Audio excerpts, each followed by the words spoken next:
I'm Llyn Kawasaki. I'm a strategic project manager for home and community care. This is my last job. Wow, wow, wow. Super jealous. This is my last job too, but you can at least have a day on site. By the way, I'm Alice Chung. I'm Llyn's coworker. We work together quite closely. I'm the finance manager for HCC. I just have a few questions for you. How do you identify yourself? That has sort of been a complicated question for me. My mother is white and my father's Japanese. I'm sort of half Japanese, half white. Caucasian? Uh-huh. Yeah, Caucasian. But my mother's family has been in the country so long that she is a daughter of the American Revolution. I know an ancestor who fought in the American Revolution. I don't know. Sometimes I play up the Japanese side and sometimes I'm American all the way through.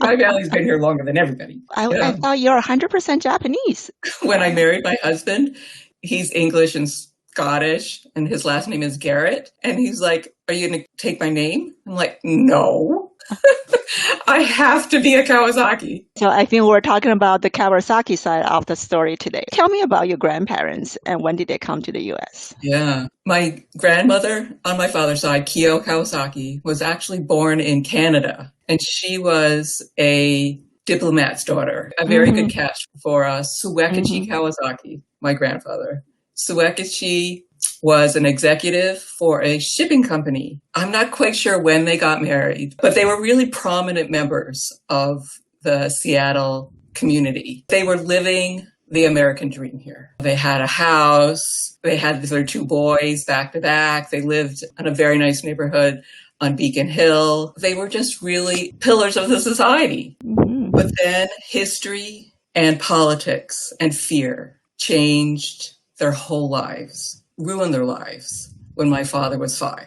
Are you referring to the internment camps? Yes. When the Japanese bombed Pearl Harbor in 1941, on that day, everything changed. My grandfather was on the short list of people to pick up. They thought he was dangerous. There was no reason for any of this. The FBI started to detain leaders who they thought were suspected subversives. They had not committed any crimes. There were no charges ever brought against them, and they had no access to legal counsel. He was picked up the next day on December 8th. In February of 42, President Roosevelt authorized Executive Order 9066, which authorized the mass forced removal and incarceration of all the Japanese on the West Coast. It was traumatizing to the entire community. That spring, before they were moved, my grandmother was alone with her 2 kids. She sold all the furniture, and she actually contemplated committing suicide. 4 months later, all of the Seattle residents were forcibly moved to Puyallup Fairgrounds, which was, I think, a working farm at the time, and they were housed in horse stalls with no heating. She was there with her kids from April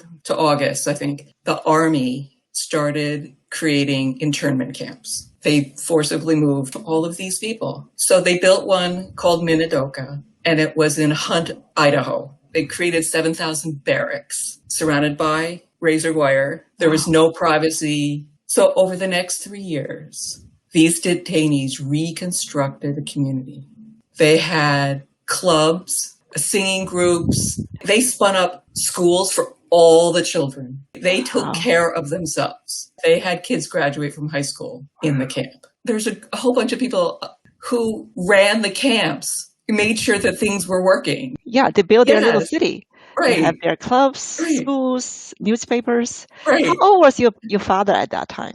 He was 5, and his brother was 3. They finally closed all the camps in 1945. But since my grandfather and grandmother had lost everything in Seattle. They had no connections to Seattle. They first went to Connecticut. Like I said, he was an executive and she was a diplomat's daughter. They became a housekeeper and gardener for a wealthy family in Connecticut. But they came back to the West Coast pretty quickly, within a year. They resettled back in Portland. My grandmother ran grocery stores for 17 years in a couple locations. So she really kept the family going. My grandfather did not recover. In 1960, he ended up committing suicide.